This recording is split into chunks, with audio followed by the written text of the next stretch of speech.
If you want to invite people in from outside of Australia to settle and live in Australia and to belong, I think it's very important to have the conversation with them that this is the place you're coming. Here's what Australia is all about. And in order to belong, you are going to adhere to our norms, and we'll tell you why. But if you don't want to adhere to our norms, it's fine. We believe in freedom, but you don't get to live here. What about the term multiculturalism? Because it's almost celebrated, particularly in places like Australia, and it's almost an embarrassment that our own old culture, in our case predominantly an Anglo culture with Indigenous underpinnings, but our own culture isn't good enough on its own, that bringing in all of these people have made us richer and better, but in some instances it's come at a cost. I think the mistake that was made years ago was to apply that philosophy to immigrants. And immigrants who were settled in Australia and given citizenship were also told that they could assimilate or integrate on their own terms, hold on to their own identity.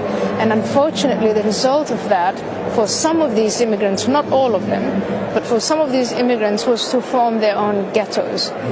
Enter radical Islam, which is an international ideology that seeks to transform everywhere it goes and tries to take over control and power. And the philosophy of multiculturalism empowered the Islamists into isolating Muslim individuals, convincing them that the Islamist worldview is their worldview and that is what it is to be a Muslim, and turning them against the local populations. The problem you're seeing in Australia is exactly the same problem they have in the United Kingdom, in Germany, in other parts of Europe, but we also have it in the United States. And so now I think is the time to say multiculturalism as a philosophy has failed. If you want to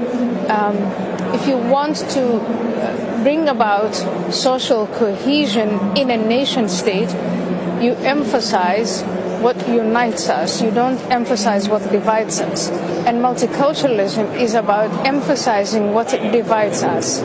And the way multiculturalism works is some of these communities, minorities, as they say, are to be afforded exemptions from the laws that majorities have to uphold. Yes, and we see that in the United Kingdom too, don't we, with the debate about Sharia law, the debate about marriage to first cousins. That's been a feature of quite a lot of contention in the British Parliament recently. You mentioned the move by radical Islam across the West.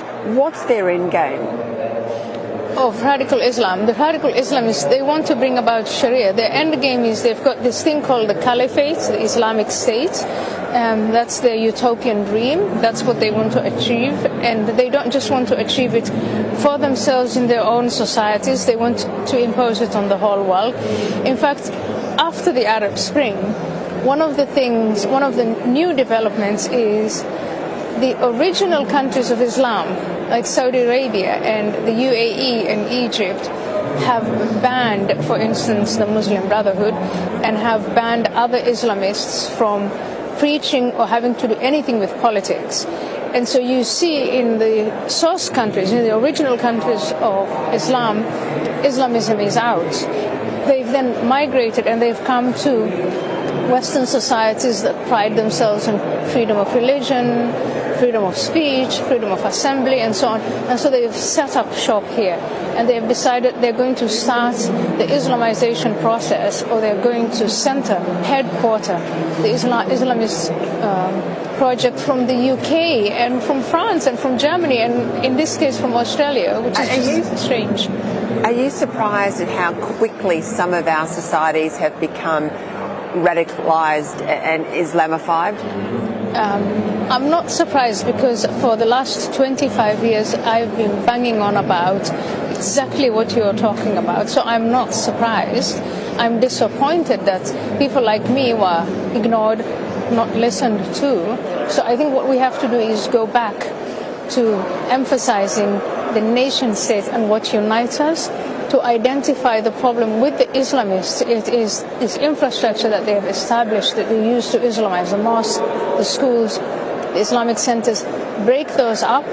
And I think it is time to deport the radical imams, and it's time to give the citizens who are Muslim, who live in Australia, the options. Do you want to be Australian?